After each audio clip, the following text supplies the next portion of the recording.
Hello. Again, my name is Amanda Trump. I'm running for state representative of the 48th House District.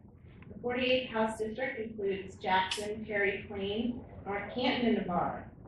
I was born and raised in Perry Township. I graduated from Perry local schools, and besides 4 years at Ohio State, I made Stark County my home.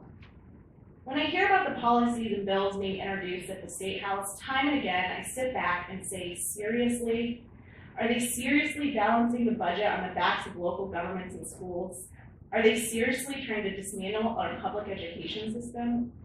Are they seriously debating a woman's access to birth control pills while we have Ohioans still struggling to find jobs and feed their families? I'm running because I'm tired of the destructive Republican agenda being pushed through at the state level that is harming the middle class and the working families of Stark County. I'm running so I can be a voice for middle class families. The current administration and legislature have continually assaulted our working families, and I want to stand up and fight back. I began working on local government campaigns while I was in college, and I have seen firsthand the destructive policies being set forth in the current budget. While the economic downturn in 2008 hit our state hard, Republicans have balanced our state budget on the backs of working people. The Pass the Buck budget, passed last year, places the economic burden on the middle class while giving a tax break to the wealthiest Ohioans. Instead of fixing our budget issues, state legislatures have passed the buck to our local governments to handle. By slashing local government funds and education funding, it'll be up to us on a local level to deal with our budget issues. We will see our local governments, police, fire, and schools needing to put levies on the ballot in order to maintain basic services that we depend on. This causes our property taxes to increase. So while Governor Kasich and his friends in the legislature can say they didn't raise your income taxes, you will see a property tax increase. While our taxes will increase, the wealthiest 5% of Ohioans got a tax break in the current budget. The Republicans on the state level have abolished the estate tax.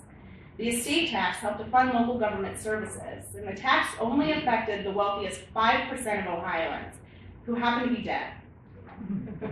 Now that revenue is lost, and it'll be up to us to recover. While slashing education funding, Governor Kasich and the legislature also repealed Governor Strickland's education funding model that was scientifically based and equitable, with no alternatives for school funding. Instead, private charter schools have received more funding with little to no accountability. Ohio currently ranks last in the nation in state funding for K-12 education, but fourth highest in the nation for the amount of state funding going to charter, community, and private schools. By decreasing funding to public schools, the current administration is providing a disservice to our students and not allowing them to be competitive in today's market. While slashing funding to our local community and schools, the Republicans have created the largest spending budget in Ohio's history. They are spending $6 billion more than Governor Strickland's last budget. And remember, our public schools saw a $3.1 billion decrease in funding. So much for fiscal responsibility. Instead of looking at ways to cut spending at the state level, Republicans decided that our public workers, police, fire, nurses, teachers, and clerical workers were to blame for the budget crisis. They tried to strip workers of their rights with Senate Bill 5, and thankfully we stopped them, but the fight will continue. We need a fresh and new voice to stand up to fight for our community. I would appreciate any support that you guys can offer to my election efforts. This will be an uphill battle, but this is a seat that we can put back into Democratic hands. It's a 50-50 district, Democrats to Republicans. I am committed to working hard. I've been out there. I've seen many of you around. I'm knocking on doors. I'm raising money. And I really think we can take this seat back. And so with your guys' support, with your vote on November 6th, I think we can do that, and I think we can be successful. So thank you for your time. Thank you for inviting me. We're here this evening with Amanda Trump, who's running for the state House, Ohio State House, for the 48th House District, and held currently by a Republican, Kurt Schuring. And Ms. Trump, in your presentation tonight, you didn't mention Mr. Schuring at all. Was that by design? Well, I don't. It's more about introducing myself than it is talking about my opponent. Do you have some specifics that you're going to raise with Representative Schuring during the campaign? You mean specific issues?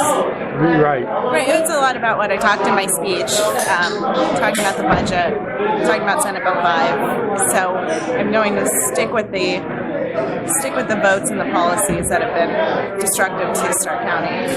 Now, was he a supporter of Senate Bill 5? Yes. So you're going to go after him on that? Well, I'm going to talk about it, yes. I think it's still an issue that needs to be discussed. So how's the campaign going so far? It's going well. I'm just out and trying to get my name out there, introduce myself to people, come to events like this, and knocking on doors and talking to voters. You have a fundraiser coming up next month? Yes. You want to share that with viewers in Stark County Political? Well, it's April 5th. It's a Thursday night at Conestoga downtown. The Stark County Young Dems, which I'm a member of, are hosting the event for me. So.